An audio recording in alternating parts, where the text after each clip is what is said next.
Okay, good morning, everyone. Welcome to the United Nations Biodiversity Conference, or COP15, here in Montreal, Canada. I'm David Ainsworth, the Head of Communications for the United Nations Secretariat of the Convention on Biological Diversity. Today is December the 11th. We're not quite halfway through the conference, but we're approaching it. Today is a Sunday, and there are no negotiations taking place today. However, there are a number of events that I will talk about over the course of this morning. First of all, let me just talk about what happened yesterday afternoon. We had a plenary in the afternoon. The plenary adopted a number of decisions under the convention, under the Nagoya Protocol, and the Cartagena Protocol. Almost 1/3 of the final expected number of decisions were passed yesterday. I'll mention a few that we had. Under the convention, 8 decisions were adopted, including a decision on informing the scientific and technical evidence base for the post-2020 Global Biodiversity Framework. They adopted a decision on the review of progress in the implementation of the convention and the Strategic Plan for Biodiversity 2011 to 2020. They adopted a decision on sustainable wildlife management. They also move forward on a number that relates to the issues of Indigenous peoples and local communities. They adopted a decision on the in-depth dialogue on thematic areas. They adopted recommendations coming from the United Nations Permanent Forum on Indigenous Issues to the Convention on Biological Diversity. They also adopted the plans to develop a new program of work and institutional arrangements relating to Article 8J and the other provisions of the Convention relating to Indigenous peoples and local communities. And then finally, they adopted a review of the effectiveness of processes under the convention and its protocols. So that means we've got 8 decisions already adopted for the COP15. Under the Cartagena Protocol, they adopted 9 decisions. They adopted a decision on compliance. They also adopted a decision on monitoring and reporting. They had a decision adopted on the Nagoya Kuala Lumpur Supplementary Protocol on liability and redress. They adopted a decision on socioeconomic considerations under the Cartagena Protocol. They adopted a decision on the operation and the activities of the Biosafety Clearinghouse. They adopted a decision on risk assessment and risk management. And then the last 3 decisions they adopted was one of the assessment and review of the effectiveness of the protocol. This also included a final evaluation of the strategic plan for the Cartagena Protocol on biosafety. Then they adopted a decision on the detection and identification of living modified organisms. And they adopted finally a review of effectiveness and structures and processes under the convention and its protocols. This is a document that relates to all the different processes. Under the Nagoya Protocol, they got through 6 decisions. They adopted a decision on the access and benefit sharing clearinghouse and information sharing provisions. They adopted a decision on compliance with the protocol. They adopted a decision on measures to assist in capacity building and capacity development. They adopted a decision on monitoring and reporting, one on the financial mechanism and resources. And then finally, they also had their decision relating to the review of the effectiveness and structures and processes under the convention. Today here at the UN Biodiversity Conference is a day for a number of important summits. First, I'll talk about the 7th Summit for Subnational and Local Governments that's taking place in Plenary Room 517. I don't think it started yet. It should start very soon. The summit is an official parallel event to this meeting, and it's co-hosted between the Secretariat of the Convention on Biological Diversity and Regions 4, along with the host government of Quebec and the City of Montreal, and with the support and engagement of the province of Yunnan and the City of Kunming. But it's important to note that both the summit and the Pavilion for Cities are financially supported by the government of Quebec as a main sponsor. The opening plenary, which should be starting soon, will provide introductions and set the scene. We'll have addresses from Madame Martine Biron, the Minister of International Relations and La Francophonie, opening the summit, welcoming everyone. Then there's going to be a video clip of the 1992 speech by 13-year-old Severin Cullis Suzuki. Following that video clip, her father, David Suzuki, who's the co-founder of the David Suzuki Foundation, will take the floor and make a short statement, and he will be followed by Severin Cullis Suzuki, who will be delivering another intervention. After that, we expect to have remarks from Ghislaine Picard, the Chief of the Assembly of the First Nations of Quebec-Labrador, then Valérie Plante, the Mayor of Montreal. Valérie Plante is also the Guy Clé Global Ambassador for Local Biodiversities, and she'll be welcoming everyone to the summit. There will be a video message from His Excellency Staff Major Khalid Fouda Siddiq Mohammed, who is the governor of South Sinai, Egypt. He hosted the 6th summit, and he'll be symbolically handing over the baton to Mayor Valérie Plante and Madame Martine Biron as hosts of this 7th summit. In addition to the City Summit, which will continue all day, we will have a global dialogue on strengthening the links between nature and culture. That'll take place in room 210 BCD. That's the large room on the 2nd floor at the end. The Nature and Culture Summit will give participants an opportunity to reflect on the diverse values of nature, articulate the links between biological and cultural diversity, and share experiences on how to restore and strengthen those links in support of the implementation of the post-2020 Global Biodiversity Framework. This summit is the 4th edition of these global forums on biocultural diversity. It builds on previous conferences, one that was held in 2010, the Mukhtambal Summit on Nature and Culture in 2016, the Sharm el-Sheikh Declaration on Nature and Culture in 2018, and a number of regional conferences that also took place. We'll have Elder Charlie Patton, who's an elder of Mohawk, will give a ceremonial welcome. And then we will have a welcome from the Mr. Huang Rongqiu, the Chinese Minister of Ecology and Environment and the president of COP15. He'll be followed by Mr. Stephen de Boer, who's the Assistant Deputy Minister of International Affairs for the branch of Environment and Climate Change Canada. They'll have an introduction by Chen Wei-ping, the Deputy Director of the Department of Ecology and Environment from Yunnan Province, followed by my boss, Miss Elizabeth Maruma Emrema, who'll deliver remarks.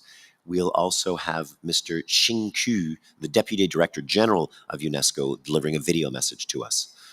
Sonia Peña Moreno will represent the IUCN in these opening remarks. We'll also hear from Lucy Malenke, who's the co-chair of the International Indigenous Forum on Biodiversity. This will be followed up by Mrs. Kluani Adamek, or Agre, who's the Yukon Regional Chief of the Assembly of First Nations. And then Mr. Herbert Nakamayak, the Vice President of International Affairs for the Inuit Circumpolar Council. And then the final person to speak for this will be Ms. Cassidy Caron, who's the President of the Métis National Council. So that'll be the opening, and that Nature and Culture Summit goes all day long as well. Finally, the other most significant summit for today is the 5th Science Policy Forum for Biodiversity, running in room 210A on this floor as well. The 5th Science Policy Forum for Biodiversity is to provide a space for scientists, policymakers, and other relevant stakeholders the opportunity to discuss and make recommendations on how science, technology, and innovation can contribute to the effective implementation of the post-2020 Global Biodiversity Framework. So with this again, we'll have remarks this morning by Elizabeth Marema, also remarks by Mr. Huang Rongqiu, the president. After they open the meeting, we'll have the chair of our subsidiary body on science, technology, and technological advice, Mr. Hezekiah Benitez. Then Brandy Smith, who is the director of the John and Adrian Mars at Smithsonian's National Zoo and Conservation Biology Institute, will be presenting. Giselle Didier, the deputy director from the Humboldt Institute, will be presenting. We'll have Mr. Shashidara, who is the president of the International Union of Biological Sciences, IUBS. Mr. Kazuhiko Takeuchi, who's the president of the Institute for Global Environment Strategies in the University of Tokyo. Ms. Mona Nemmer, who is the Chief Science Advisor of Canada. The keynote speech this morning will be given by Mr. David Leclerc, who is from the Integrated Biosphere Futures Group, the IBF group, and this is from the Biodiversity and Natural Resources Program of the International Institute for Applied Systems Analysis. And his briefing or his keynote will be Bending the Curve of Biodiversity Loss Needs Urgent, Integrated, and Transformative Action. Information about all of these 3 summits, the City Summit, the Nature and Culture Summit, the Science Summit, is available on the website of the convention under the tab Associated Events. And these will run all day long. That's all that will happen on site. Of course, we have the Indigenous Village that is still active in the Old Port and other associated activities off-site. Negotiations will resume tomorrow with a combination of working groups and contact groups again. I have a very short briefing. That's all I have for this morning. I'll take some questions from the floor if anyone would like to ask. I have a question in front. Can we get a microphone to our colleague here? The microphones are far back there. Hi. Good morning. Good morning.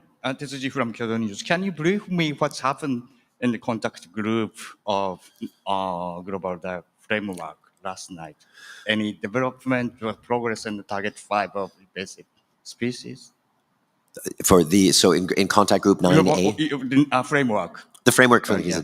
I didn't receive any additional briefing. There was no bureau meeting this morning, so I didn't receive an additional update. So any work that happened in the contact groups last night, I'll have an update for you tomorrow morning. Sorry, every day. The bureau took a holiday this morning as well. I think most of them are busy going to these summits and forums, so that's why they can't. That's why they're not able to respond. Hi, Mark New, CGTN. There were several decisions on Indigenous peoples. Could you summarize some of the interesting things that came out of that? I know it's been a huge issue as to whether they're getting there or being properly heard.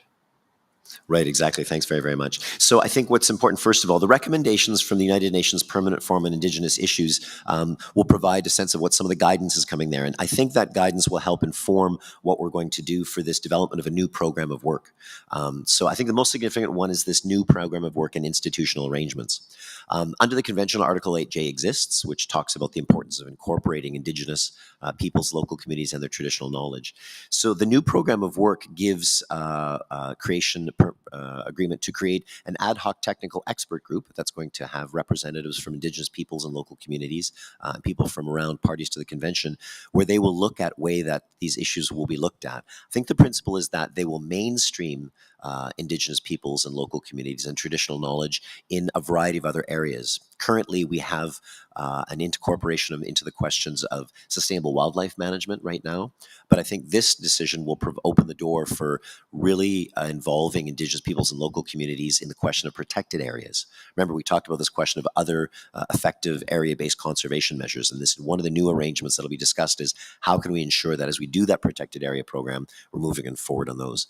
And then I think also there'll be a look at other sort of modes of production. So this group will meet over the next 2 years to come up with essentially the entire program of work for IPLCs. But the notion is that they'll be mainstreamed much more under the convention process than before. So I would invite you to take a look at the name of the document. It's L8, if you look at that, and that'll take a look at what it is.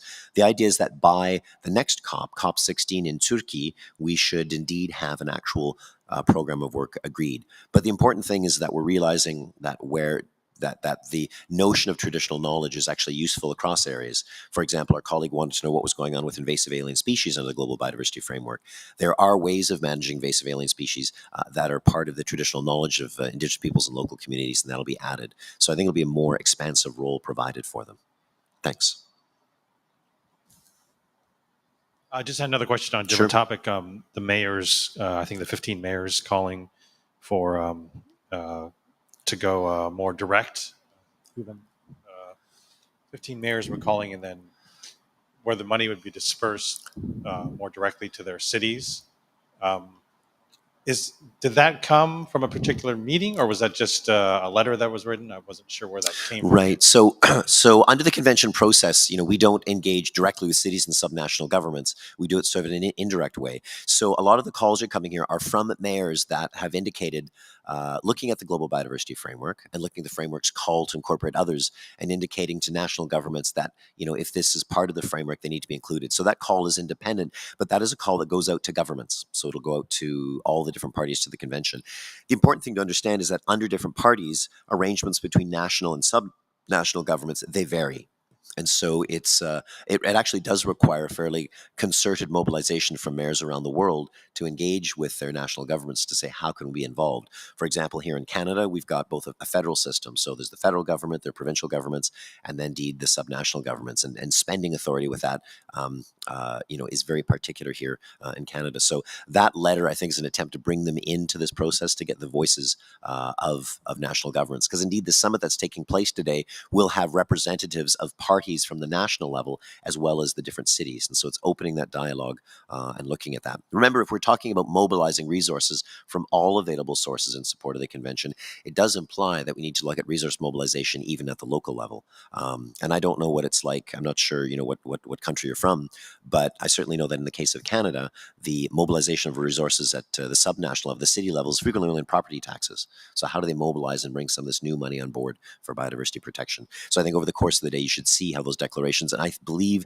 there is going to be an event, I think it's later on this afternoon, in the Eclay Pavilion, where they'll talk about some of this call. going to take a look on the YouTube and see if there's anything available. Nope, I see no questions. But then again, it is a Sunday. We do have 15 people watching online. Any other questions from the floor? Okay, well, thank you very much, everybody. So I think it's probably best to have you head off to the different summits and see the different discussions. So thank you very much. We'll have a briefing again tomorrow morning, but I invite you to enjoy your work at the summits today. Thanks very much.